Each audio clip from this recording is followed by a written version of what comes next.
Cela va de mal en pis pour Françoise Hardy. La chanteuse, qui fêtera ses 79 ans le 17 janvier, a été atteinte d'un lymphome, puis d'un cancer du pharynx ces dernières années. Et si elle continue le combat pour sa santé, l'interprète du Temps de l'amour ne va pas bien pour autant, a-t-elle confié auprès de RTL ce 4 janvier. Une interview donnée après la publication du classement Rolling Stone des 200 meilleurs chanteurs du monde, dans lequel elle apparaît. La mère de Thomas Dutronc suit des traitements extrêmement lourds qui l'affaiblissent considérablement.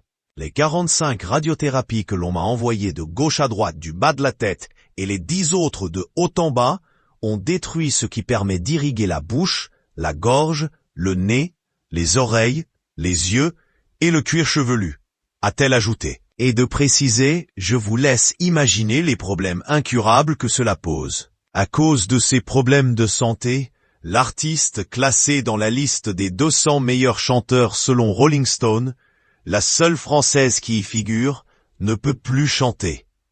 Je n'ai plus de salive, et ni mes voies nasales, ni mon oreille gauche devenue sourde ne sont irriguées normalement.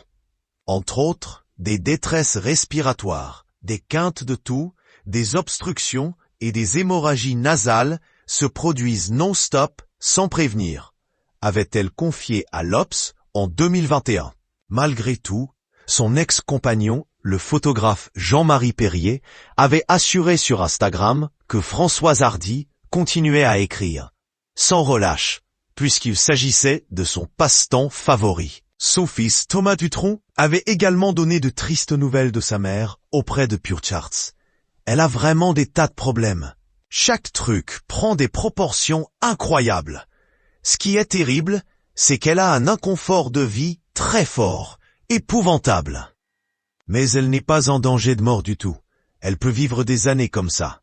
Mais elle n'a pas du tout le moral, et elle n'y arrive pas. J'insiste, mais j'aimerais qu'elle prenne des antidépresseurs, qu'elle se fasse aider. Tandis que ses proches, tels que son fils, s'inquiètent constamment, la chanteuse, elle, se fait moins de mouron quant à l'éventualité de la fin. La septuagénaire et ex-femme de Jacques Dutronc ne craint guère la mort. Je n'ai pas peur de mourir, mais j'ai très peur de souffrir. D'autant plus que c'est déjà le cas. Peur aussi de la souffrance de devoir me séparer des deux êtres que j'aime le plus au monde, Thomas et son père, avait-elle expliqué auprès de Paris Match. Comment leur dire adieu?